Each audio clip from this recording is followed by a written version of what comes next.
I don't have any prep.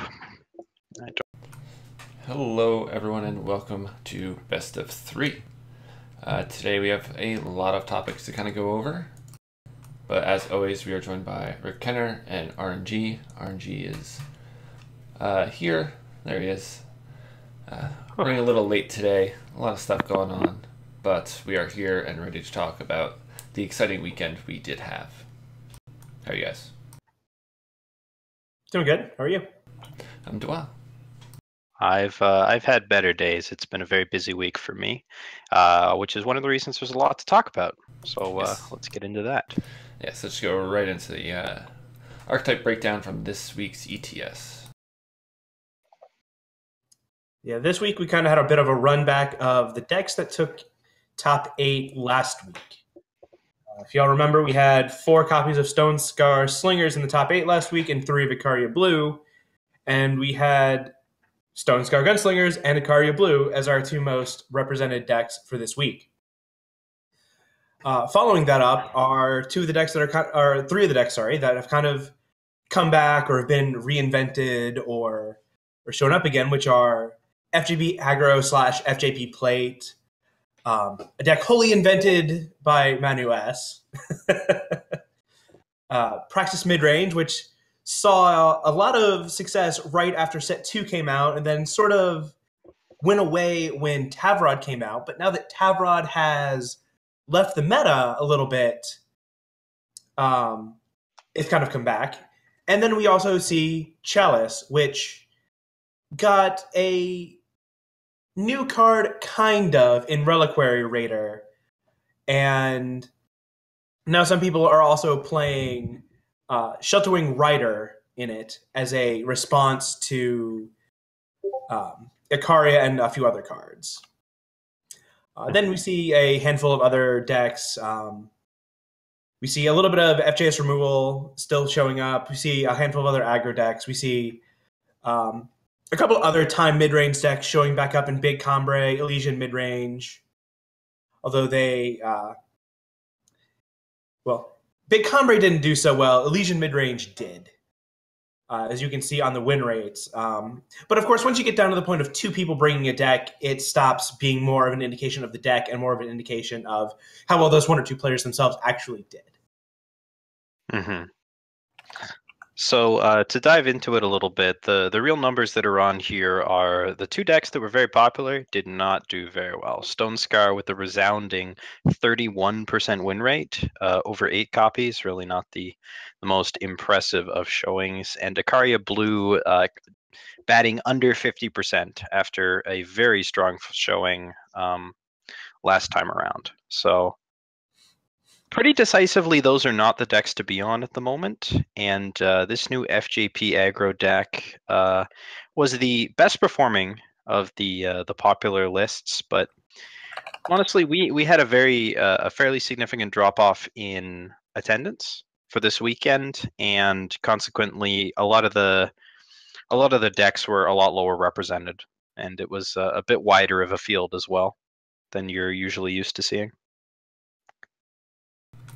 Yeah, I was surprised to see when I saw the deck list listed that there was more than one person playing the FJP Aggro deck. Definitely This is really its breakout onto the ETS scene. We saw it, once or twice previously, out of both Hulkbuster and Manu had their own versions in the team league, and this was really sort of its adoption by other players. To good success. I mean, 64% is certainly something to set up and take notice about. And like with the Charge Rod decks of the past, it takes a couple results before you trust these kinds of decks sometimes. So this is a good first showing. Certainly a commanding presence there, and we'll see how it goes moving forward. Yeah, and another thing to note, not listed on this list at all is, there it is, Archport. It's only two. Now, Argentport continues to fall in popularity, although both all FJS in general is not that popular either. So perhaps consequentially to that.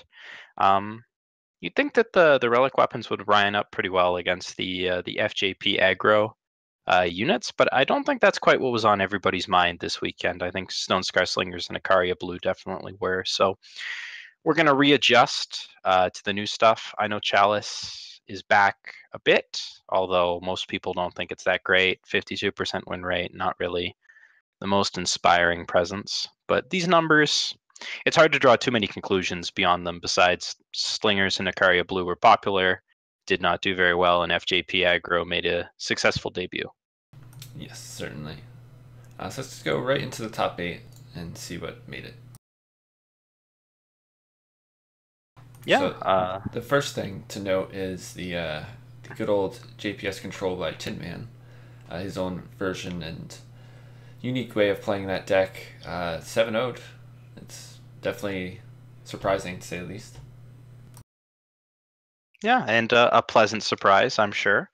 Many players enjoy the unitless control style, even if many opponents of unitless control styles may not enjoy them all that much. It's good to see it pop out or sort of pop off here, and I'm sure many Tin Man fans out there are cheering for this result too, especially since it was the man himself who managed to do it. Although I know there's usually a couple other people on his lists, or at least a week behind. We also see, other than the FJP Aggro, which both Manu and his let's call him protege Aroma Nova were on the same list. Everybody else is on a different list, except I'm lying because both Bruised by God and Paradox are on Praxis mid-range. But six archetypes out of 8, so not bad even for something as small as this week's tournament. Although, other than the main 2, which didn't do very well, the archetypes were pretty scattered, and I noticed that Alyssimu did make top 8, so he's bumping up the Acharya Blue win rate. Yeah, if you want to consider Acharya Blue like a control deck, so you'd have like 3 control decks, 3 mid-range, and 2 aggro. That's pretty decent considering for a top 8 you have your main 3. There's not really much combo because it's only really Charge Rod, I would say, but it's not a top 8 that I don't mind seeing a good mix of each base set of archetype. Yeah, and Praxis made it all the way to the finals, somewhat to my surprise, and beating another Fire Time deck in the semis, and then FJP, as we know, made its big run, beating out Praxis, Acharya Blue, and then Praxis again. Although I cannot imagine that's a particularly good matchup for Praxis once Plate comes down. No, not at all. There's not many ways to really deal with that.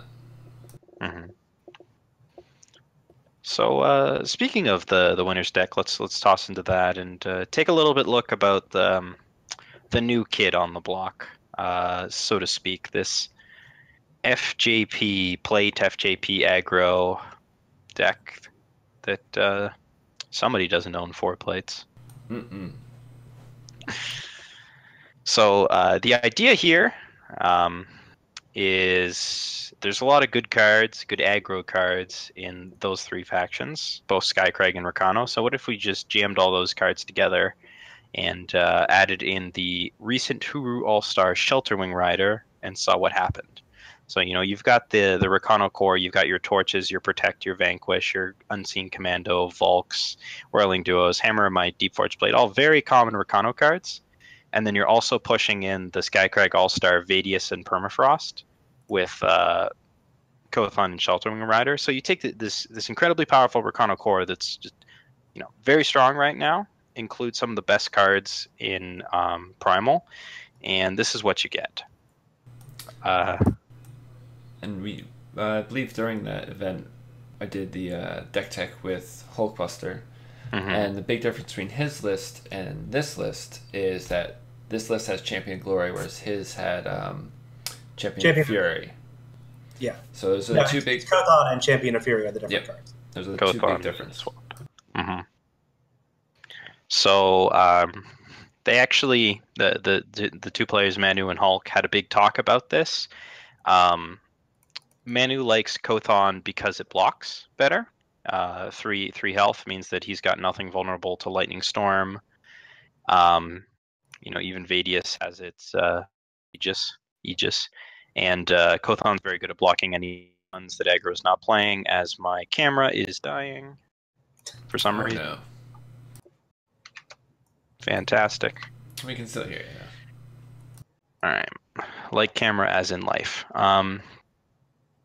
And as we've seen out of Skycrag, Champion of Fury is very good at getting in the damage quickly. So it just depends on whether you want a more aggressive or defensive take on the deck. Manu, given that a lot of your power does come into play depleted, decided to go with a more defensive variant with a bit better late game. Kothon's ultimate gives it a bit more late game punch than something like the Skycrag Champion. Yeah, it's definitely a sturdier version. Slightly less burst, but more weight under its legs. I think this list might be slightly better in terms of what I kind of feel for this deck. You have your different opinions, but I like this list slightly better. So personally, I think that the namesake card, so to speak, Plate, really brings this deck together in a lot of ways, because we've seen in the past, Plate on an Aegis unit is just absurd. And this deck has both Vadius and Shelterwing Rider to slap it on and just go to town. And Tentang Shelterwing Rider is a hell of a card when it doesn't die to most of the commonly played removal spells. Without Plate, this deck is just it's a collection of good aggressive units that has worse power than any of the other aggressive decks, so it's not really anything special. But just that combination of Plate plus Aegis is really what pushes it over and shores up a lot of its weaknesses for me. Even if it doesn't get out of the gates nearly as fast as some of the other aggro decks, being able to carry those 4 plates and have good targets to put them on just lets it punch through for that much. And we saw it a lot in the finals. Once you put a Deep Forge plate on something, what does Praxis really do about it? What does Elysian really do about it? So with Argent Port and Slays on an all-time low, it's very hard to punish people for playing Deep Forge plate at the moment. Yeah, it's definitely the big thing. Slay not being... Is that no copies in the top 8? Was there even a Shadow deck in the top 8? I'd have to go back and look. JPS Control had Slay. That was the only one with direct removal in terms of okay, so the stuff. Although I think that one was only running 2 main deck Slays, so nearly an all-time low for Slay decks. Yeah, it's wild. Think a couple weeks back, and Slay was probably one of the most popular cards in our top 8s, and now it's basically gone. Yeah, we've moved on, if you will. We've been slayed. Yeah. So overall, I'm fairly convinced with this deck. I think it does some of the things that it's supposed to quite well and attacks from some useful angles. We've seen just Aegis plus Plate as a core game plan work fantastically for Rakano in the past, adding on a couple of cards for that to get back some of that old glory is pretty good, because you're no longer stuck with the awkward Silverwing familiar. Playing Vadius or Shelterwing Rider on its own is much better. So you're no longer at a loss if you don't draw those cards, and it's much better there. There is the small problem that this deck doesn't really have room for a ton of removal. It does have Permafrost and Vanquishes, and it can bring in some more. But even though it's got access to all these colors, if Vanquish or Perma doesn't kill it, it can't really deal with it too well. And there's only so many. It relies so much on its threat density that it can't side in too many cards in any particular matchup. So it's a little bit weaker on the sideboarding. And then the power is always a question, although the power for this deck is definitely a lot better than something like TJP midrange in the past, for example. Since you're not trying to really start on turn 1 or 2 and your 3 drops are really where it comes into play. And it's not too hard to go something like Unseen Commando into Whirling Duo or Sheltering Rider, and you get to plate eventually. The double fire isn't too important, so it's got more of a justice focus and enough duels that it gets there eventually. They do come in tapped, so this is more of a mid-range leaning aggro deck, but the power base works out better than you'd expect in practice most of the time. Yeah, a lot of it's just using Seek Power properly, playing out which banner comes first, which seat to play first. A lot of it's just kind of planning turns ahead in terms of playing your power. So moving on from the winner's deck, as we do have an interview with the winner later in the broadcast, and there's some talk about that. Then we are at our meta trends. Yes. So we talked a little bit when we talked about the archetype breakdown, but certain decks on the rise. Chalice starting to peek through. Praxis 2. There was what? How many people played Praxis total? 5 we saw. 5, 2 in top 8. 2 in top 8. Armport mid just gone. And as we stated in our talk earlier, Gunslingers and Acharya Blue, the top 2 most played decks, but they both had under 50% win rate. Yeah, I think that's pretty interesting that Praxis did as well as it did. Given that, in my experience at least, it's been pretty weak to the Stone Scar type aggro decks, and that Slingers was such a popular choice for this metagame. But I think iBlue and Slingers sort of canceled each other out. Praxis is real good against iBlue, at least it has been historically. So that's probably, at least in part, some of its dominance there. And I think the iBlue decks ran into the Stone Scar decks, at least to a degree, and got bopped out there a little bit. So the metagame inbred itself into 2 decks that sort of went 50-50 with each other. And the rest of the metagame that was not on one of those 2 was able to pivot around it pretty smoothly. Yeah, I don't mind where it's sort of trending right now. It's starting to even out. You have the decks that are good against the Gunslingers. When we saw, people were worried originally that oh, this deck's just going to take over, but I think it's starting to take its shape. We should be getting to a good point, but also we have the campaign possibly coming out in the next couple of days, so that'll shake things up once again. Seems like every time it's starting to level out, they either do a patch, buff or nerf some cards, which is nice. I do like the constant shift in the meta.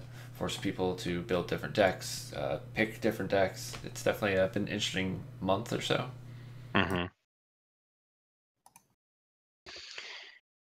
Yeah, so we're gonna see some shift again, right when people they thought they could relax, but not just yet. Yeah, it'll be interesting to see how the FJP Aggro deck does do with the new primal card that we saw spoiled yesterday. Ice Storm, is that the name of the card? Hailstorm. Hailstorm, yeah, the three cost double primal, deal 3 to every unit. That's gonna hit everything they have, and it'll knock the Aegis off of Sheltering Rider. So if it doesn't have a plate, it's probably gonna die. So when Bob first saw it, he thought it cost 5. Yes, I was thinking in Magic. And as a Magic card, I'm like, that's a 3 and 2 thing. That's 5. I'm like, why does everyone think this card's so good? It costs 5. It's basically Harsh Rule. Yeah. And it is worth noting that a lot of the aggro decks that are played right now, especially the Recano and this new FJP plate deck, have a lot of things that don't die to Lightning Storm, but a lot of things that die to Hailstorm. Yeah, do you think you might see Gunslingers now running Sabotage main board? I don't think they have it right now. I think we need to see the rest of the adventure before we can really judge how it's effectively going to adapt. But I will tell you that we have lost serious ground on the naming meta, because we already had Lightning Strike and Lightning Storm, and now we have Lightning Storm and Hailstorm, and there's just no short form left. No, it's going to be I guess it's just maybe. Yeah, so you can't even say Lightning because you have Lightning Strike. Yeah. You can't even shorten it down to LS because Lightning Strike, Lightning Storm, same thing. It'll be people don't have to use the full word now. A serious misstep there by Direwolf Digital, if I dare judge. Could have named it Yeti Storm. No, you got to get rid of the storm. The storm's the problem.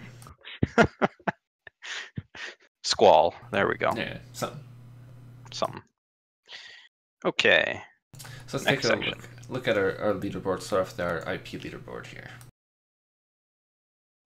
So this is a exciting portion of the broadcast for some, a nerve-wracking section for others, and sort of an aiming marker for the rest. We are moving into the final weekend of season 1, regular season, which means this Saturday is the last opportunity for anyone to gain invitational points. And invitational points are very important if you want to go play in the Invitational, which is the big tournament that we have at the end of every season. At the moment, the absolute cutoff to be even, tied for an invite is 18 individual invitational points, and we expect it to be 19 or even 20 points by the time that the final invitational is done. So those of you sitting on 18, I would be looking for an extra point or two in the final weekend. Yeah, there's a lot of people hovering at that 18. There's even a bunch at 17. So even if you're at 20, I think you're still, still got to push it. This last week's gonna determine a lot. And then you also have the LCQ on Sunday too. Yes, anybody who does not qualify via some kind of invite, there's 3 invite types here, is able to play in the LCQ on Sunday, which starts at the regular ETS time, just a day later, same sort of registration requirements and all that. And everybody who makes top 4, we stop the tournament there, and all 4 of them get invites to the Invitational. So it's called the last chance qualifier, and it really is your last chance. So if you don't manage to make it on Saturday, you'll make it on Sunday. Invitational invites are sent out at about 10 p.m. Somewhere in the 8 to 10 p.m. area on Saturday night, so you'll know ahead of time if you're able to play or not, or if you need to play or not, so to speak. Yes. So then let's take a look at the series points. So the only exciting thing here is Manu and Danabor have both caught up to second blue. Manu winning the tournament, getting all the way up to 7 points, and Danabor may have been there last week. I forget if I think he top 8'd. Yeah, he got 3. He came in second, I think, and then he got 3 points. Yeah, so we got 3 people at 7 as our leading standout players for season 1, at least. And Bruce by God moves himself up to second place with 5 points. So Manu, Bruce by God, and Danabor are all having pretty good last 2 weeks, but still one more to go. Someone else might join them, or we may see another new face. Yep, it should be interesting how it all folds out. And this is only the first season, so a lot to go on. Series points are very important if you want to go to the World Championships, which is where all the big money was. Last year it was a $3,000 prize pool. So not exactly nothing, but you got to be in the top 10 series point players or win an invitational to go there, essentially. So every opportunity to get series points is extremely valuable, and it's a lot, it's a lot better to start early, get some points, and sit pretty than it is to be looking for them in the last 2 tournaments, because that's a long way away. October is a long time. Yeah, many months, many tournaments to play in. Who knows, how many weeks we get spiked by somebody not even on any of this list, just coming up, winning, stealing some points from these players that are here every week. So you got to get them when you can. And speaking of Bruce by God, let's take a look at the list he played this week. So I also have his teammate with Paradox. They both top 8'd, but they had slightly different sideboards, and also they had a very small difference in their main boards. So up here we have Bruce by God's main board, and then both their sides. That their difference in their mains was that Bruce by God had 2 Xena Initiation, where Paradox had 3. Bruce by God had the 1 Obliterate. He also only had 3 Obelisk, where Paradox had 4, and he had 4 Carnos, where Paradox had 3. So that's their big difference in terms of cards. So normally in these lists you'd see more Obliterates, I think, but we're only seeing 1. What do you guys feel about that? So, generally, I would say I think Obliterates stock has fallen a lot recently. Face Aegis is a lot easier to acquire than it used to be. It's a lot more common. And Praxis is in trouble if it's using Obliterates as removal. It kind of wants the Obliterate as a reach tool to go face more than it wants it as a removal tool. You see they're running 4 Predatory Carnosaur and a varying number of Xena Initiation. Actually, neither of them have any more killer effects on the sideboard, sorry. But, you know, between the Xena Initiation and Predatory Carnosaur, Purified to silence things that are vulnerable to silence, and a Xenon Obelisk to maybe sometimes put a Predatory Carnosaur up to 7. That's kind of the removal strategy. And so Obliterate's stock, especially in a deck like Praxis Midrange, is kind of down. Yeah, they got Torch and Purify for the early threats, and then the plan is really, hey, these time dudes are pretty big, and if they're not the biggest dudes, Praxis is in trouble. Yep, and they've also added the newly buffed Reliquary Raider into the list. Yeah, Reliquary Raider is the now extremely powerful 1/3 for 3. The stat line heard round the world. But when it attacks, it draws you a card, and when it blocks, it gains you a couple points of health. So a pretty good card at doing what Praxis is looking for. Praxis does not have any good card draw. So having access to something that they can play and attack with a couple times, and maybe pick off a card or 2 in the early game and then cash it in later, very effective for them. Their card flow is not so great, even though Heart of the Vault is a hell of a card. The really interesting thing about the Praxis list, aside from this Reliquary Raider experiment, some people still aren't convinced it's worth the slot, is the move away from Mystic Ascendant, a card that we used to see a whole lot to win the mid-range mirrors. Bruised by God's only got 3 of them in the side. Paradox has none whatsoever. And Carnosaur is the card that's back in favor. I know Kamado hates the card, thinks it's garbage right now, so he's rejoicing. But I think this was a very good metagame call at the moment. Praxis is beating Acharya Blue with its Dawnwalkers mostly, rather than its Mystic Ascendants, so it doesn't really need them there. And there's not really any other mid-range matchups that are too popular at the moment where you want this sort of card flow. And it's been replaced to a degree by the Reliquary Raider. Yep, and you don't see Tavrod, so you're not worried about Carnosaur not killing it at all. It's definitely a good call by them. Carnosaur is super good, gets around those Aegis units. Yeah, very powerful against the FJP plate deck, eating the Shelterwing Riders or Vadiuses before they can become a problem. And having 4 copies of that really is the deck's removal, rather than the Torches and Purifies, just the giant killer dino.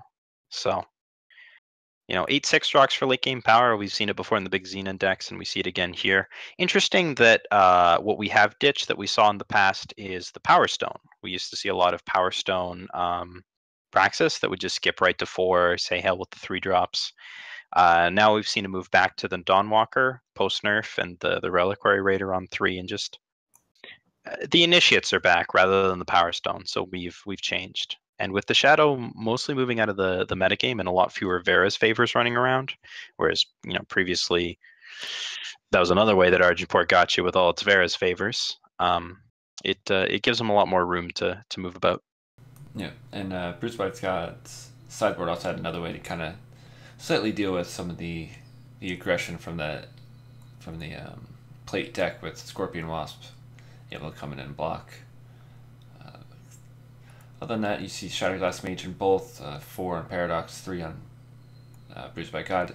Is there a possibility we see maybe 1 or 2 creep into the main in fear of those decks, maybe just on ranked ladder, opposed to in a best of 3 situation where you can just have them on the side and then just hope to win games 2 and 3? Yeah, you usually see a Shatterglass Mage or 2 kicking around in the Praxis list on the ladder, but when you've got the sideboard and you've got such a generally tight main deck, you don't need them as much. They do bring back Dawnwalker, so that's nice, but 3 is a little bit 3 health is a little bit fragile with the amount of torch decks that are running around at the moment, so they don't usually get through. And I will bring up a point from the chat. Phoenixton has noted that Karnas kills Acharya, which is quite good against Acharya Blue. Oh yeah. And it almost looks like Paradox's sideboard is more suited against like the Stone Scar with the Voted Third, Practice Displacer, where Bruised by God has more of that mid-range matchup with Flamestoker and Mystic Ascendant. 4 copies of Shatterglass Mage seems like a lot to side in. I'm not sure necessarily where you'd want that at the moment. Maybe shoring up the Acharya Blue matchup, maybe somewhere, maybe Chalice could be another place. With that deck moving back in popularity, although I'm not sure that targeting the Chalice is really the place to go. Interesting to see 3 Talir's intervention. Yes, that definitely caught me off guard. But with Shatterglass Mage, there's lots of things to it. You have Chalice, you could hit plates, correct? All the weapons in Acharya Blue. So it's, but again, yeah, 4 could be a lot. Maybe it's just like, oh, I have this one more slot. Let's just throw a 4th one in. Could have been a prediction against Armory coming back, since Armory crushes Acharya Blue most of the time. And I don't know. I don't know how good it is against Stone Scar, but maybe people were going back there. Yeah. But it's nice to see it make a comeback. Yeah. And on the bottom, I put Sono as well, because I saw in the Eternal Warcry list that Paradox gave credit to Sono, and they are all teammates. So they all came up with this sort of list. Slight variance in the sideboards. I believe I did see that Sono was also playing this during the tournament. Did not do as well as these two, but the team came with a team deck and put 2 of them into the top 8. That's a pretty good weekend for a team. Although not the best weekend for a team. We'll get that later. Yes. Next, we'll go to Rekenner's pick of the week. Oh boy. So I believe it was the 3rd deck I ended up building back in way back in closed beta, was actually JPS Control. And aside from obviously cards like Duelist Blade, which didn't exist back then, Slay, which didn't exist back then, this deck Strategize, which didn't exist back then, Extract. So other than most of the deck, continue. The base idea of the deck in terms of play a lot of removal, draw cards, and then end the game with like Channel, Sword of the Sagai King, Last Word. That style is kind of what I meant. Sorry. Cards like Extract and Devastating Setback are nice, but they're not really kind of critical to the deck. Although, obviously it is morphed into being completely unitless since then. Back then, it ran some quantity of like Bloodcasters and other stuff like that. Great card. Big fan. But so I decided to give this deck a shot on ladder this weekend. I ran about 20-25 games, and I had to say, I think the deck kind of does what you expect in terms of it plays kind of like Removal Pile did, FJS Removal Pile.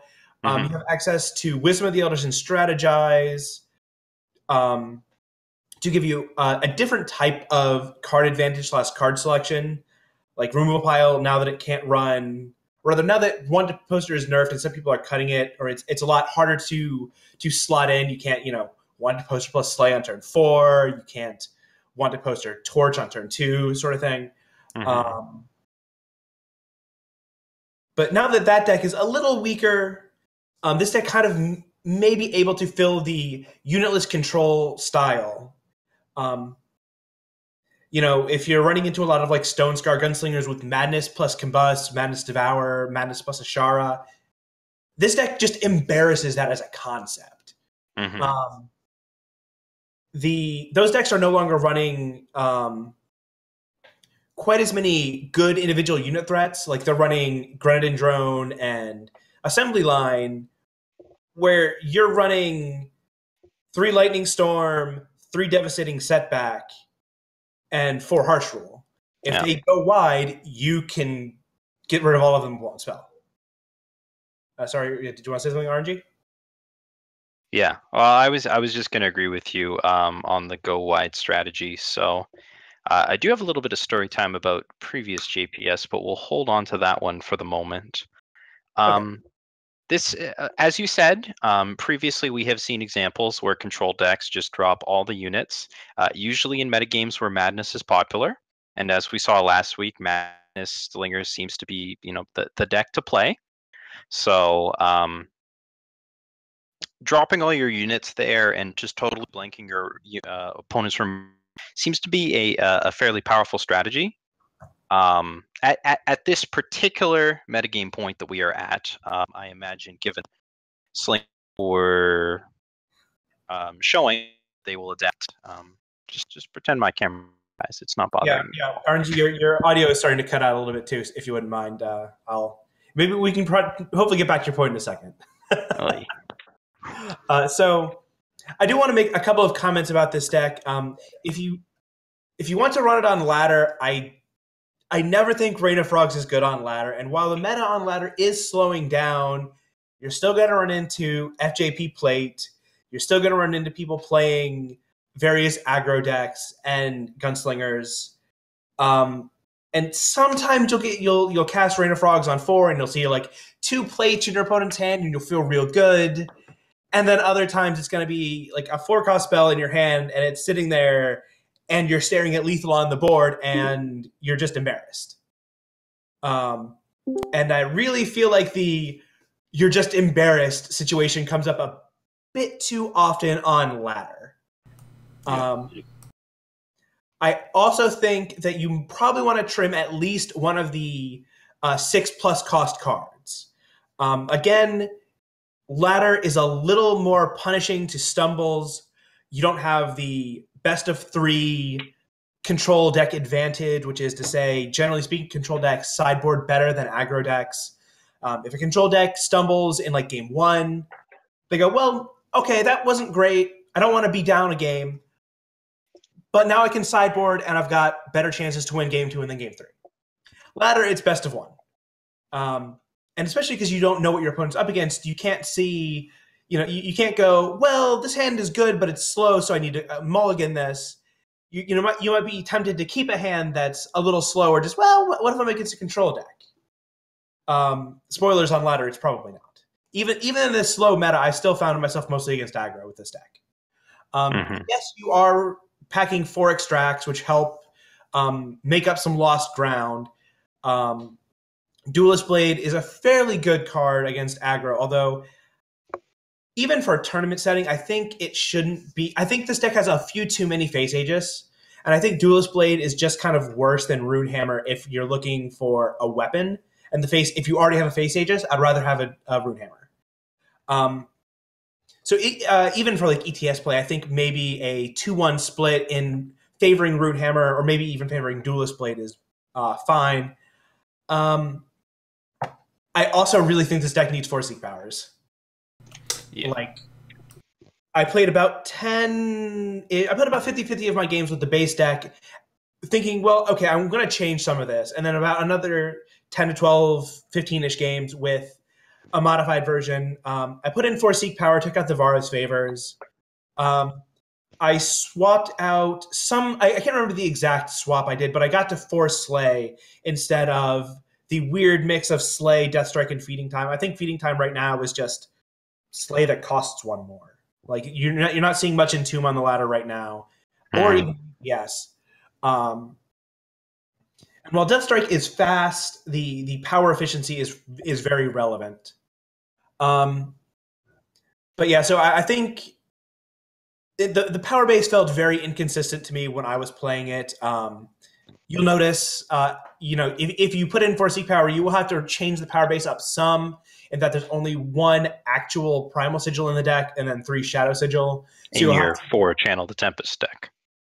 Well, there's 4 Cobalt Weight Stones. And the dual lands, or dual powers, I guess, are weighted toward Primal.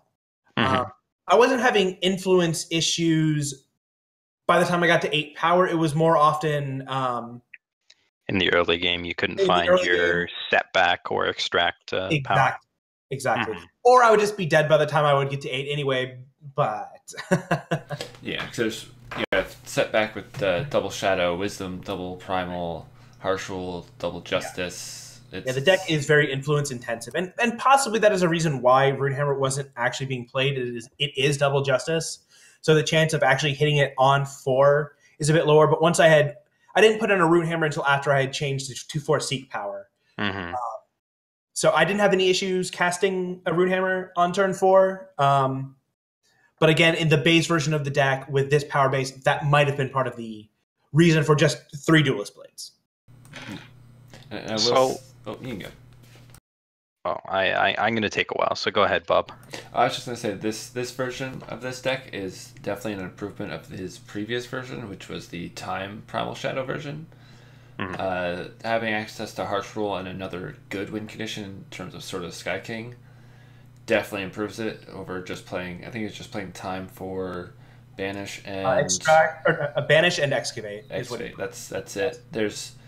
way more useful cards in terms of Harsh Rule and Sword of Sky King. Mm-hmm. Yeah, I think dropping Solitude as a win con, while people love Mill, and we did actually see the TPS Tidman spell control get a win for the Ayla Mouse in the Team League Finals via Solitude. I think the matchups where Solitude is good are much fewer than the matchups where Solitude is bad, and much less frequent than the matchups where Harsh Rule is good, which is one of your main gets from going Justice. Although Slay does not hurt either. Yeah. So one thing that thank you for bringing up that it's an improvement on last week. One thing that I will additionally note is that this deck is still a rough draft, as rekenner has said. There's some power-based things that can be changed, some cards that can come in and out to improve it. But the main thing is that there's actually a pretty good archetype here. JPS control, especially unitless, could be going forward a new way to play, similar to the removal pile decks, the FJS, if you're into that sort of thing, but with different strengths and weaknesses. Your card flow's a lot better with Strategize, Wisdom, Channel, etc. And you have a lot better... Well, you don't actually have better anti-control options, since there are not many better anti-control options than relic weapons and Acharya, but you do have your Rain of Frogs and your Unseals, although those aren't really being played. You've got some good anti-aggro tools that FJS did not have. FJS always a deck that struggled to hold back the 1-drop flood, whereas here you got your storms, your setbacks, etc. So this is a deck that I would expect to be tuned over the coming weeks and turn into a legitimate archetype going forward, rather than just a one man, one list, if you will. Now, my story time that I was so excited about with JPS, that I wish I could have tacked on earlier, is that JPS decks back in the closed beta days, this was a time when you could curve. Yeah, I think it was around this time. You could play Silverwing Familiar on 3, and if your opponent didn't play it, you played a Plate or a Gilded Glaive on it on turn 4 and won the game on the spot. And instead, we thought, what if we played the Last Word in a game where you died on turn 4? So the deck was completely rancid, totally unplayable, but it did play 2 copies of Gift, and Gift was the best mid-range card in the game. At the time, which sounds funny now, but you had Ruin and Decay, and that was it to kill it. And you had Protect for Face Aegis, and that was it. Well, so Island's Favor, but most people weren't playing Island's Favor back then. Yeah.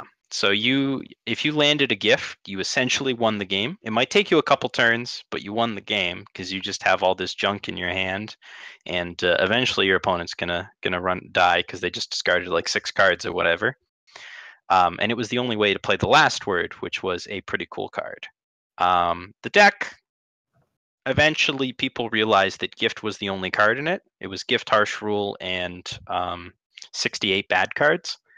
And so there's this little unknown guy named Finkel thought about putting that into a Combrei core, and so we got Finkel 4F, which played Azendel's Gift and no other Shadow cards, and was one of the best decks. Harbinger in its initial draft, but that.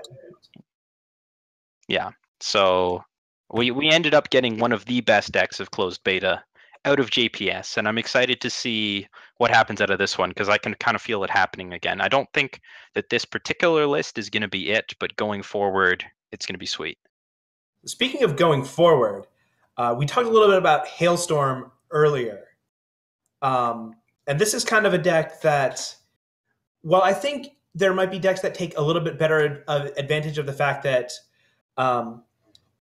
if you're only playing things with 4 health or more that you care about, Hailstorm can be a plague wind more so than a, get rid of everything on your opponent's side, everything on your side survives more so than like a harsh rule. But even though this deck is already running 7 damage or damage-like base sweepers in Storm and 6, and then 4 harsh rule, I feel like this deck will still be improved by Hailstorm's existence. Extract is good for the life gain, but maybe a little lackluster in some situations. Devastating setback against aggro. You go, well, okay, my opponent's on Recano and they haven't played something that has less than 3 health. This setback doesn't do anything. Mm-hmm.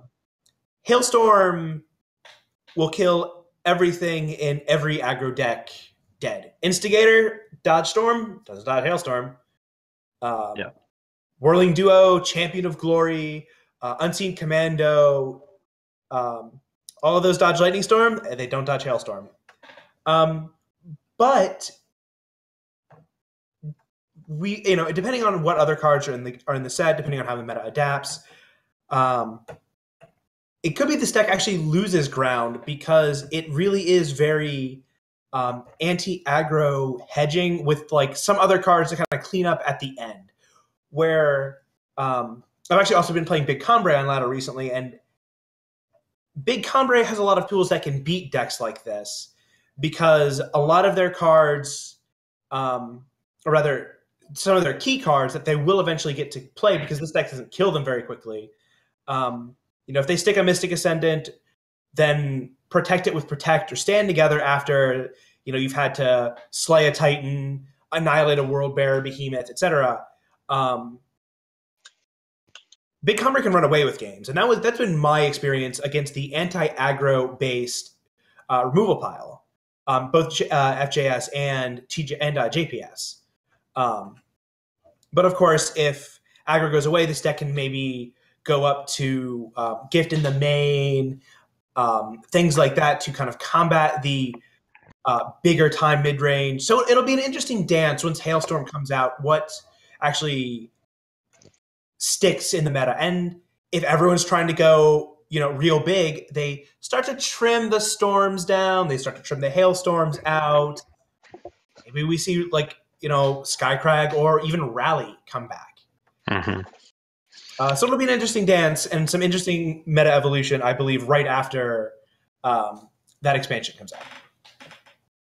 Yes, definitely looking forward to it. So let's move on to RNG's pick. Oh boy. All right. So my first complaint about this list doesn't actually come into play, but my usual complaint about these FTJ lists is they always have silly names. But this one does not. And that's pretty cool. So it is a Heart of Acharya deck, as these FTJ decks are. Heart of the Vaults is the best card in Praxis. Acharya is the best card in Recano, if you're going up that high. And then you got this Harsh Rule Sandstorm Titan sandwiching them together. So nothing too out of the ordinary there. What's really interesting and really cool about this deck is its extremely YOLO strat of transformational sideboard into Charge Rod. You've got 3 Divining Rods, 4 Calebs, 4 Alluring Embers, and you're just going with it. So nothing for any of the matchups. No siding one card in or out. Either you're going full bore or nothing. And this is not a strategy that we have seen used at the ETS level. In my memory, and the fact that this made top 4 even is super cool and very much worth noting. It's already playing a lot of the pieces in the main deck. You've got Whirling Duos, you've got Diogo, you've got the Acharyas as hits, and it's only adding in 3 Divine Rods, so it's not super in on the well, I mean, it is super in on the plan, but it's not playing the full 4, which I think I would have liked to see over a copy of Secret Pages. But yeah, against most decks, it's just this sort of bulky mid-range deck with Harsh Rule that goes over the top with Hearts and Acharya. And against the decks that it needs to go way over the top, well, suddenly it's High Roll Charge Rod. Yeah, as mentioned in chat, it's quite possible that the impetus to switch to FTJ control that can board into the kind of combo control style may have just actually been the Soulfire Drake nerf, which we now no longer see even in the 90. Yeah, costing 6 in a deck that plays Harsh Rule is not quite where you want to be. Just a little bit too expensive to be exciting there. Then you're competing with Heart of the Vault and other cards up at that cost, whereas it was a little bit cheaper to toss in there. Also, you could previously curve it into Divining Rod, Soulfire Drake into Divining Rod, and you can no longer do that. So I think that's really the reason that it popped out. I will say that there was some discussion right after Charge Rod started showing up in Team League and showing up in ETS of, well, why aren't we just running FTJ control? Because they kind of would board into that deck.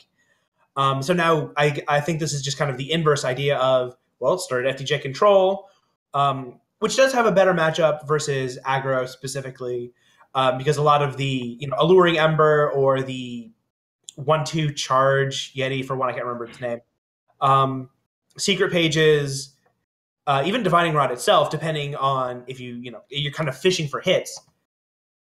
A lot of those cards just don't do much against aggro. It could get by on the strength of Whirling Duo, and eventually just kind of try to stabilize to get to the point where it could combo. But this deck certainly has a lot more anti-aggro potential. The Auric Roothammer is a great removal spell against them. Sandstorm Titan doesn't have charge, doesn't need charge, is a brick wall against Skycrag. You're not running Soulfire Drake, which the Soulfire Drake of blocking is often the most embarrassing thing to do, but necessary against decks when you're playing it on turn 5, but you're also at 7 health. Yeah, I definitely like the way it can transform. I like the base deck of just being control at heart, and then okay, it's a good matchup for Charge Rod. Let's just bring it right in. It's awesome to see this sort of idea of just like, nope, we're not playing 2 cards for this match. Nope, this is our game plan, and it worked. Top 4. It's definitely definitely interesting to see, and as RNG said before, we haven't seen someone really do this in terms of a morphing sideboard. Yeah, I think another reason that you don't see Soulfire Drake is in here is because it's transformational rather than committed to the plan. Besides the nerf, Charge Rod or Soulfire Drake doesn't really do anything for the sort of FTJ control portion of the deck, and only really works when you got the Divining Rods in there. So I think it makes sense not to see it here, as it's it doesn't really fit with the deck's game plan, and even its transformational board. There's better cards. That's why the Calebs are there instead. Although Alluring Ember is an interesting card to pick up. I guess just because it's the cheapest and the best combo with Divining Rod. Yeah, you kind of do need a card that you can slap and then slap Divining Rod on top of that, your opponent having a response window. Right.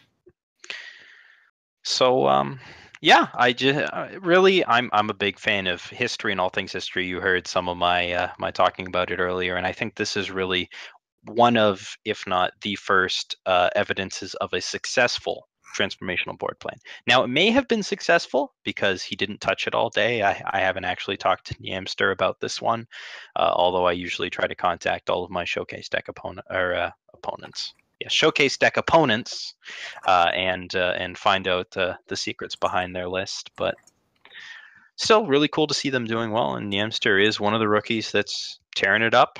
I think he's at what, 24 points now. I believe so. He's up there.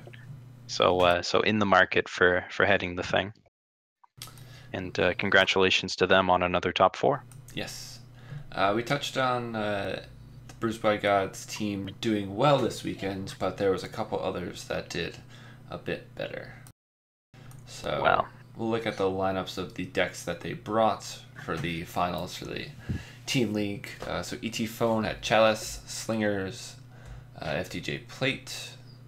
Then across the way we had Eternal Warcry Justice with FPS Scream as usual. Another Plate deck, Legion Midrange. And then the ALMAOs, Chalice, Slingers, Plate, same sort of list. I'm sorry, there was a mistake in building this. That's not the ALMAOs lineup. Sorry. You just copied and pasted. Yeah. Well, the ALMAOs were playing Recano, Tin Man's deck with Time, and Zendikar? That doesn't sound right. No, Xenon. They were playing Xenon. Yes, that's right. Sorry, yes. It was Xenon, Recano, TPS. Spell Control. Sorry about that, folks. Eternal Warcry Fire had Slingers, Acharya Blue, and Vodakama. So you can see a bunch of Slingers, a bunch of Plate, and a little bit of Chalice. So it's worth noting that these decks were locked in before the round of 8 started. Last weekend we had about 36 hours from patch to decklist submission, and then these players were locked for the duration. So that's why some of these choices may look a little bit weird a week later. That's what happens when you're still playing on last week's metagame. And what as things played out, we saw unfortunately both EWC decks fall in the semifinals. ET Phone defeated the Justice portion of it 3-1, and ALMAOs swept Fire with Recano, if I recall. And then in the finals, ET Phone got a bit of a mind game, and Xenon rammed itself into Chalice, which is a nearly unwinnable matchup. Did not win that one, and then they eventually did end up falling to the Manu-piloted Plate deck at the end. And we talked with him a little bit about there, but really cool to see the ALMAOs. Basically, team created just for Team League, a couple of guys, and one leading lady got together and formed a team and took it all the way through to the finals. So congratulations to them. If they were not here, MCB would be there in their place, and I'm sure that that would mean that rekenner would be a Team League champion. Perhaps. That's are probably pretty small in a distant parallel universe. Mm-hmm. Yeah, and a real quick read off. Our prize pool for this event was not quite as large as for the first season of Team League, but ET Home took home $100. The ALMAOs took home $75. Both of the Eternal Warcries took home $50 each, and ET Home, Owls and Dragons, and the SPGs took home $25 apiece for their top 8 placement. It's yes. Bruce by God's team, as you mentioned, was SPG Revenge. He was captain of that team, and they were defeated by the eventual winners. So there's no shame in losing to the guy that wins the tournament most of the time. No, that's usually who you end up rooting for after you lose to someone in top 8. It's like, I lost to him. Well, hopefully win, so then I don't feel so bad. Yeah. And my opponents never do. It must be something wrong with them. Yeah. Probably. Could be me. So yes, everybody is asking about when the next season of Team League is going to be, since Team League, wasn't the best advertised, perhaps wasn't the best covered, but it was certainly something cool that a lot of people enjoyed and a lot of more people want to be part of. So we're doing a little bit of a talk about how best to cover some of the problems that Team Leagues had, and it had a few. So expect some more concrete information about it next week. Yes. Get the surveys and all the information we can, and then we'll move forward from there. But we're going to take a short break. Our interview segment is a pre-recorded, and we just kind of uploaded it just before the show, so this break might be about 5 or so minutes as we get it set up for you guys to play, and we get to hear from Manu and about his double win weekend. Unfortunately, Manu, for those who aren't familiar with him, lives in Europe, and it's a little bit kind of in the middle of the morning or middle of the late night, early morning for him, so we couldn't get a live interview. Crazy Europeans. Russia, actually, but so Crazy even later. people over there. Mm-hmm. All right, so we will be back with the interview.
Hello, everyone. Welcome back.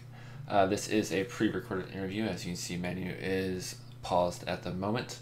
So we will get to the interview as soon as I hit play. He was the winner, the double winner this weekend, both the ETS Weekly and the Team League. So let's hear what he has to say. Okay, hello. I am here with Manu from Team ET Phone, who just won the Season 2 Team League. So congratulations to them. And he also happens to be this week's weekly winner for the regular ETS tournament series. So we've brought him on to you for the show today. Due to time zones, this is a pre-recorded interview. So we won't have any of our usual hosts other than me asking him, but we're happy to have him today. Hey, thanks for having me, and thanks for the congratulations. It was a pretty eventful weekend in Eternal for Yeah, certainly a successful one for you. Yeah. But before we dive too far into that, let's take a step back and talk a little bit about your background. How did you get into Eternal? I basically got into Eternal like in the first few weeks of closed beta, because I registered very early because I know Conley from like Magic. We worked for Pro Tours together, so he promoted the beta application on Facebook, and I saw it and was like, oh yeah, cool, I give it a try. Like a card game designed by people like Patrick Chapin, Conley Woods, NSV, and so on. It's definitely at least worth my time checking out. So that's how I got into it basically. And I played some at the very beginning of open beta when I got my key, then stopped playing till the beginning of open beta basically, and since open beta I played nonstop. And before that, you were heavily into MTG, I guess, if you were practicing with Conley Woods. Yeah, I was playing competitive Magic for like better of 10 years probably, and started playing Magic the first time in like 1998. So I play card games like Eternal more than half my life. Pretty long time then, no stranger. At Pro Tour and GP level in Magic. Yeah, so that's pretty impressive. So I imagine you did a lot of deck building in Magic then, because that's certainly what you're known for in here, your various deck tech videos and whatnot. So tell us about your latest creation, this FJP plate deck. Where did that come from? Yeah, regarding the first question before we dive into the deck. Oh, sorry. I basically already done a lot of the brewing and especially tuning part in Magic as well, and that's basically also what I was valued for on the Pro Tour teams that I was on, especially the tuning part. I'm actually not that good at brewing compared to tuning. Like my strength always has been tuning promising ideas of other people that had good ideas but were not that good at tuning and making them competitive basically. That's what what made me start making content in Eternal, because I figured it's a good opportunity to put my background to work and share my insights and all the things that I learned from all the great players in Magic with the people in Eternal that might not have had the chance to learn the stuff from all the great Magic players and deck builders and tuners over the last 10, 15 years. Yeah. Well, we can certainly use more content creators in Eternal, even nowadays. There's a bit of a dearth of Eternal content, so it's great to have consistent content from you, that's for sure. So tell us a little bit about the latest deck you've been working on, this FJP plate deck that you used to win on Saturday in the ETS. Yeah, that basically leads me back directly to what I said earlier. I'm like, my strength is definitely tuning promising ideas from other people, while I occasionally come up with ideas of my own. I especially tune ideas that I find that seem promising that I might not have had myself. And the plate deck is one of those.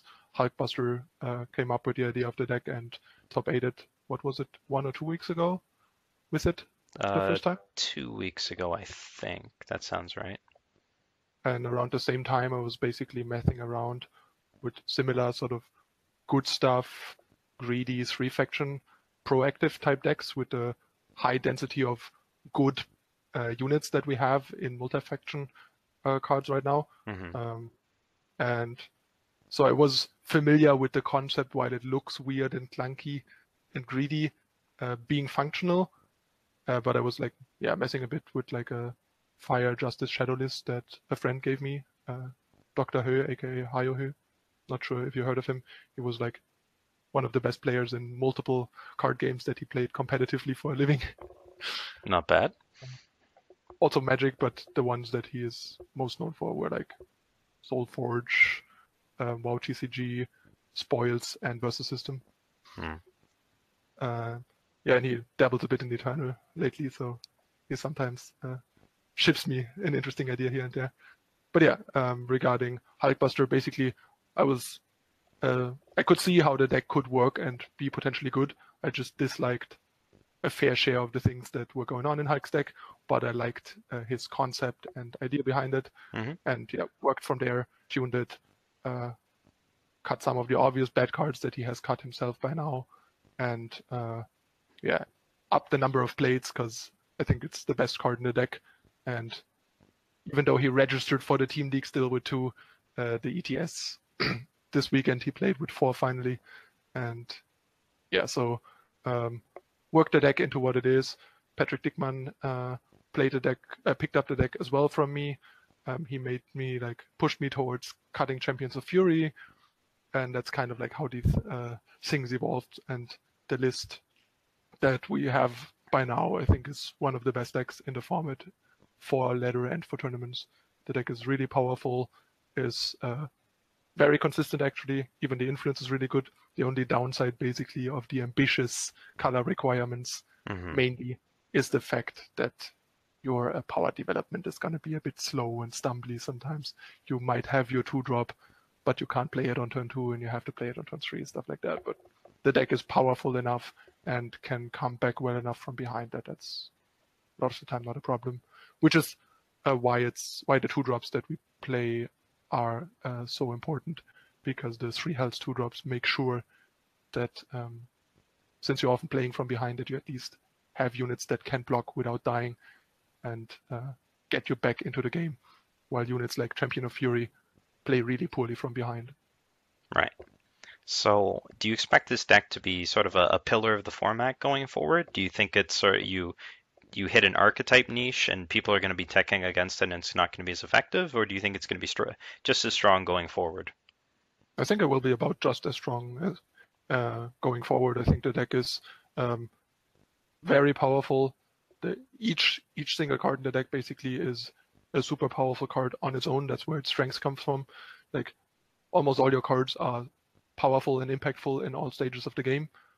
Some even like Cthulhu or Vadius are good early and have a late game ultimate to gain value. Cards in the late game. Like as a Vadius with ultimate beats a lot of like other cards around turn 6 or 7 easily, for example. And the deck just doesn't really have any glaring weaknesses. The deck has a lot of other than the power base, of course, as a big question mark. Well, the power base, like I said, is not even bad. The thing is only the power base is a bit slow. But I mean, the numbers of influence for all 3 colors are like 19, 18, 17. Yeah, that's it's just pretty good. You need double of both. So, if as we saw a little bit in Team League, if you don't draw quite the right sequence, you can find yourself stuck with the double primal cards. Although I have to say that this deck has definitely performed a lot more consistency than the old TJP decks did. Given the addition of Cress and whatnot, I think the power base definitely looks a lot more solid than those ones were. Yeah, I mean the double primer cards are like the ones that are most likely to end up in your hand sometimes, but then again there's not a lot of those. And the other thing is, if you look at the amounts of colors, like for example, looking at how much primal your average Skycrack aggro has, it has 17. This deck has 17 as well. And they also play like their Champion of Furies that they want to be 4-2 charge, for example. So the requirements are really much better than they seem and that people think. But yeah, regarding the deck going forward, the deck has no glaring weaknesses in the sense that it's not very attackable. Like there are some matchups that are tough, like there's the hardcore control decks like Tin Man's Unitless or Removal Control is rough. Although I could have beaten him if I would have had a bit less of a non-game in either game 1 or game 3, especially game 3, because post-board with my list that I played, it's actually quite winnable. Game 1 is really bad. The Xenon mid-range matchup has seemed to be the only significantly negative matchup that I found that you play more frequently. Like my ladder stats over almost 200 games, the only deck that I have played 5 or more games against and have a negative record is like Xenon at like 1-4. So that segues really well into the Team League playoffs. Although it does jump us a little bit ahead in our planning. But in the finals of the playoffs, we saw both the decks that you mentioned out of the other finalists, the Lamaux, and they led off with Xenon. Do you think that was an attempt to pick off your FJP deck, and that's why you guys led with Chalice? I have no idea why they picked Xenon. Honestly, I think they probably should have picked the Tin Man deck first, because it had a good chance of just 3-0ing us. Like, we were not liking any of our matchups against that deck. Like, the deck, if they draw well, is really hard to beat with any of the 3 decks we had. So basically kind of have, to be fair, it's reasonably likely that the deck doesn't work as smoothly as you want it to, but like on paper it looks really bad for all 3 of our decks. Hard control deck going late against Chalice doesn't want to see a lot of the cards that are in there. FJP, as you said, has some trouble with that. So yeah, we basically just opened with Chalice because we felt like in order the quality of our decks was like Chalice, Gunslingers, Plate. Like, I think Plate was our worst deck in the finals, and Chalice was our best. So we just went with the best deck that has the strongest matchups, except that the matchup against Tin Man's deck is worse than I initially assumed, and Tobu didn't really speak up strongly about that when we threw out there that the matchup should be fine. And then later when the game started, he was like, this matchup is a nightmare. I was like, why didn't you say that earlier? Yeah. At least they didn't lead with it, so it wasn't that big of a deal. And the Xenon was like the easiest matchup for Chalice. So that was definitely what we wanted to see. Okay, so that segues us a bit back into our theoretically 4th question, although we swapped it around a bit.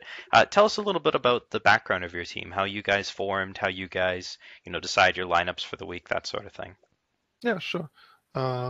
So I was basically the one, like I was a little late to join the team at the end for season 1. Like I very late was like, oh yeah, I might be in if I don't have to play all the time and only play when I can. But they already like registered and was like, oh, whatever, not a big deal. I decided, yeah, for season 2 it would be nice to form like a small, strong team and try. And yeah, Sarius was an easy pick because we basically play and talk and work together for like better of a year. And Kamato is a really strong player. So I asked him, and the 4th person I initially asked was Buckwheat, but he was not available for Team League. And then I basically was like, hey, how about Tabu or Mush? And Tabu was the one I basically asked both simultaneously, and Tabu replied positively first. So he was the 4th. And that's how we formed the team. And yeah, testing-wise, we basically, at least I and I think most of the others, neither did any Team League-specific testing. Like, we didn't test among each other. We just played ladder. I played ladder as I always did. And I also of the firm opinion that most of the time the discrepancy between ladder and tournaments is vastly overstated. Like, a good deck is a good deck. If a deck is good on ladder, it will usually be just a good deck and you can play it in a tournament. And if a deck sucks on ladder, most of the time you shouldn't play it in a tournament. There are some exceptions where a deck has problems with exactly the things that don't exist in tournaments. Like, I mean, I played decks like that before, like the Owl Ramp that I built last year and played.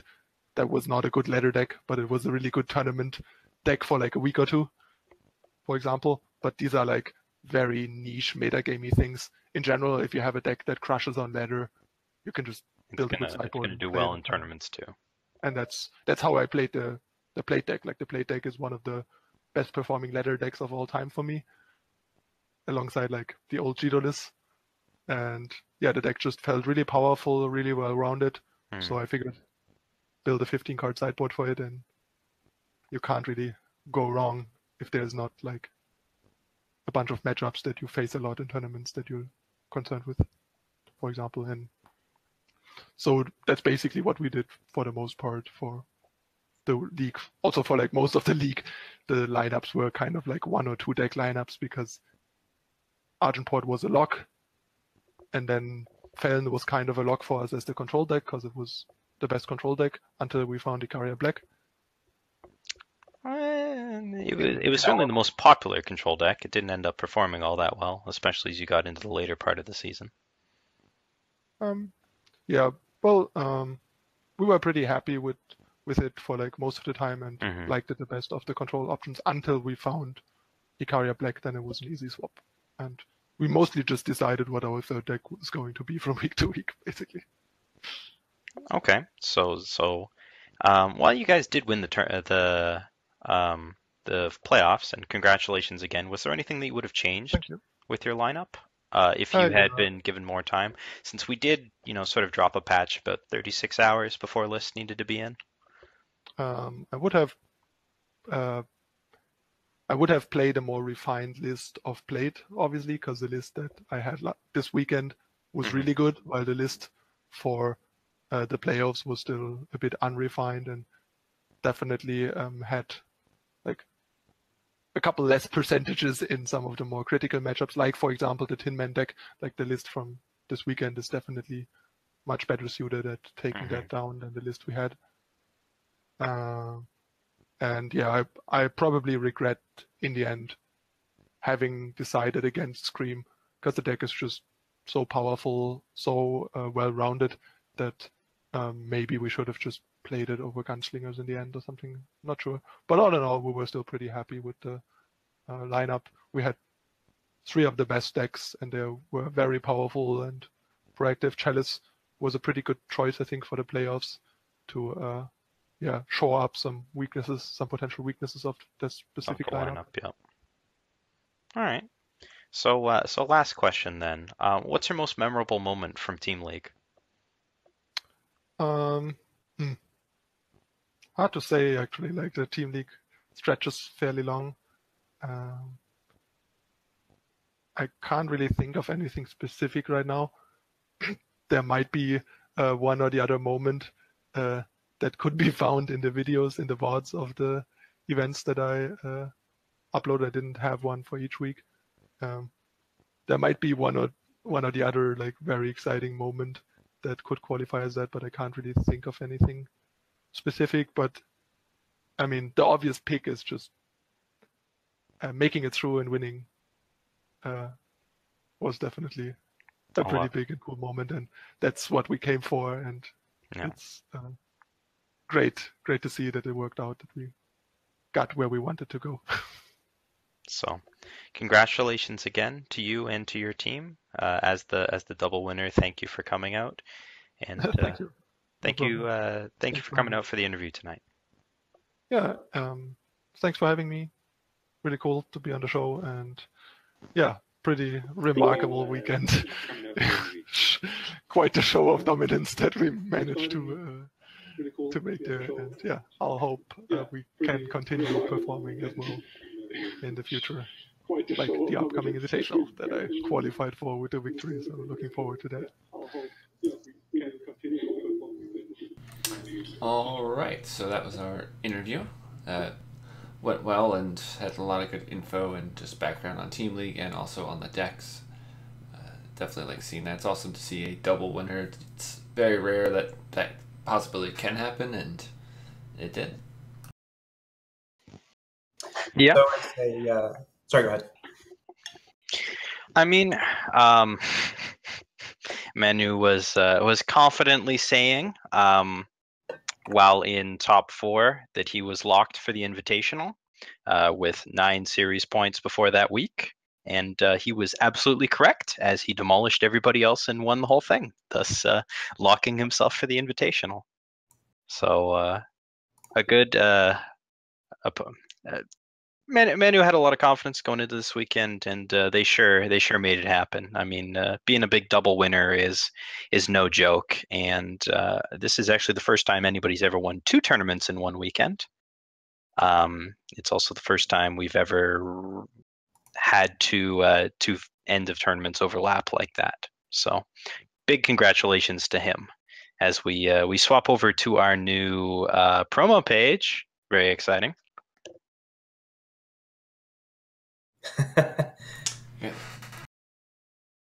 Yeah, doing our production live, just like God intended. Yep, Alibaba and all his thieves. So let's do a little bit of the outro before we delve too far into the smallest image I've ever seen on a screen. This coming weekend we have the final ETS weekly of the season. And if you don't play in that, well, you're probably going to want to play in the last chance qualifiers. It is your last chance to play in the Invitational.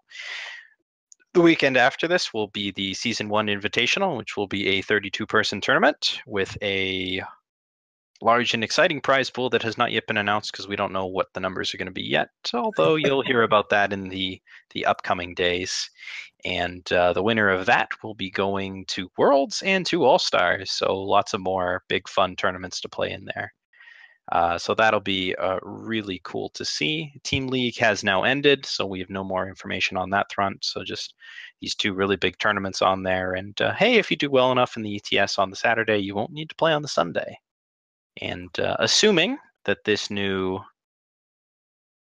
as we stick an image over top of our image and upgrade it, assuming that this Dead Reckoning set releases tomorrow, it should be legal for this weekend's ETS, which means that everybody can scramble to deck build again, and it will be the lovely and glorious chaos that we all love.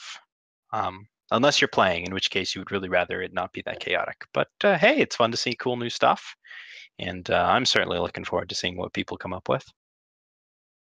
Yeah, it's always, as a viewer and a caster and someone like that, it's awesome to see. As a player, I'm sure it's just the most annoying thing to deal with, because it's like, oh, let's test this week, because what if it doesn't drop? So we got to do all this work and testing and this and that, and then it's like, oh, okay, so we have 24 hours to figure out what's going to be good. Okay, cool. So who wants to lead off with the first card that I've noticed the Warrior text line on? Yes. But so this card's interesting. It's Bold triple words. Yeah, it's triple primal, so that's always interesting on itself.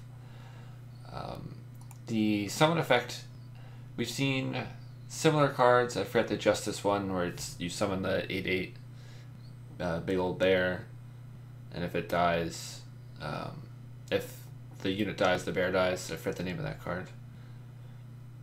Something, right? Is there a Justice card like that? I think you might be thinking of Magus of the Mist? No, there's... Or Ice Sprite? I'm not sure what you're trying to think of, sorry. There's something. But yeah, so I like the summon effect. You have to stun a unit, and it stays stunned until this card dies or leaves your field. The other effect of when you play an island, she gets Aegis. That's interesting. I've never seen... I don't think there's any other real card that does that, unless So it's kind of cool because we already have multiple versions of the Legends. So there's 2 different cards that this can work with. There's Island Queen of the Winds, and no, I think that's it, actually. I think that's the only island that sees any real constructed play at the moment. But really, this card is a 6-cost 7/7 Overwhelm that stuns the unit when you get into play. So this is not really a defensive card. Since the stun goes away when it dies, you don't really want to sit back and block with it. 7/7 Overwhelm is quite the beater. Those are some Reality Warden stats, and as we've seen before, Reality Warden crashes in for a whole bunch of damage. But unlike Reality Warden, Overwhelm means that you can't chump it. It is a little bit more expensive, but hey, even if it dies immediately, a stun blocker that removes its stun in this way, I think, is still exhausted for the turn. So worst case scenario, even if it's annihilated, you can bash through. I believe it would not still be exhausted, but I would have to test that. It's been a long time since I've played with Ice Sprite. Yeah, Ice Sprite dying does let you block. So silencing off a perma tosses it back. So maybe I'm totally lying there, but it can remove a unit for a turn, which can be good if you're a mid-range deck that's looking to break the board stall. And 7/7s play pretty well with Crystallize, which is another card that Primal has access to. So it may not be too long until we see some kind of Primal X beats deck come into play. This doesn't fit into any of the necessarily existing archetypes at the moment, but it's definitely a card with a little bit of power behind it if you are aggressively minded. I don't think it's good for traditional mid-range decks. Anything that's like mid-range control-y, you're looking for more of a value card. This is not a value card. This is a beat stick. Yeah, I don't see where it fits in right now. Who knows? Maybe there's another card that comes out that goes right along with it and creates its own sort of archetype. But right now, I don't see it really sliding in, especially with the triple primal. Mm-hmm. So you'd have to be some kind of triple primal aggressive mid-range deck. Yeah, which aren't very many. You don't really see too much Horu mid, or you've just seen Elysian mid kind of go up there. Saw some Horu, but not really. Horu has some pretty serious beaters nowadays. Yep. What with the new Hoothoot Owl, the little 3/4 yep. that could. Shelterwing Rider, that's a big guy. And Nostrix is another like massive threat. And you have that good island. Mm-hmm. If you go up to 7. So maybe an aggressively minded Hooroo deck could come into play. Yeah, Amelie on 5. You can play Pearlescent Drake, there we go, as another big flying beater. So it's not like that deck doesn't have any good cards that it can play. So maybe we see a top-ended Hooroo mid-range deck pick up a couple Durakas and go to town. I think that's how it's pronounced. Like maracas? Durakas? Yeah, that seems like Duraka. Sure. Yeah. It'll give some of our casters some trouble next weekend if it's legal. Yeah. Probably just switch to say, oh, the Queen's Guard. Although, I have to say, given our history, our casters have trouble with names of cards that have been legal since set 1 in closed beta. So, hey, not all of us were around then. I believe it's Bradykin of the legendary I Carry A Torch for Acharya. Yeah. So, card names are hard, guys. English is a difficult language. But I think it's a cool card. I think it's something that opens up some strategies, even if it doesn't fit into an existing deck. And the power level may not be, just so overwhelmingly you must play this card. But it's definitely enough that, if you're in the triple primal colors and you're aggressively minded, it's very much worthy of consideration. And I think that's a good place to be. Yep, not every card needs to be meta distorting, but if as a solid role player, I think this is a good pick. Yeah, there's potential, which is also great to see from these type of cards coming out from the campaigns. Not necessarily cards that have potential in this sort of archetype, but they just could create their own. But I do like it, and so far most of the spoils have been pretty cool. We've touched on Hailstorm, right?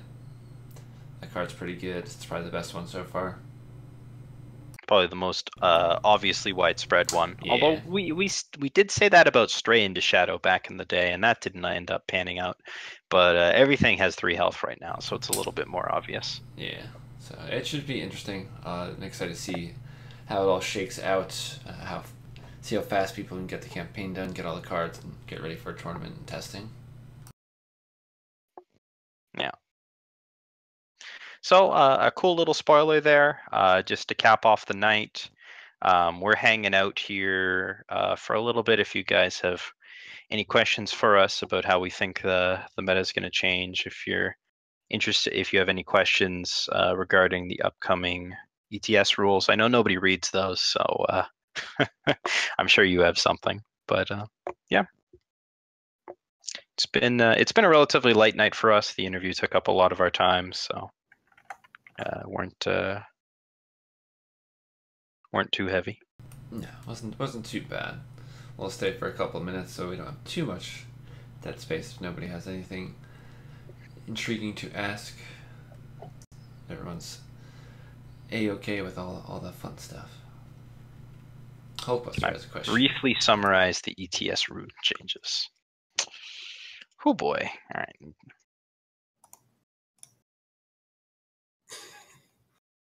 If your name has a Marvel character in it, you cannot play.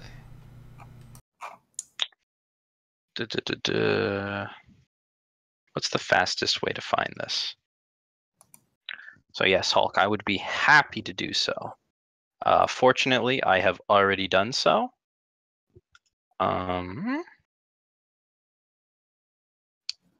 So I don't need to do it again.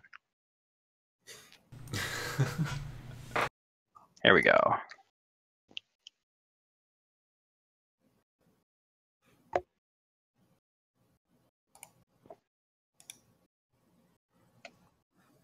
There, I have summarized the changes for you.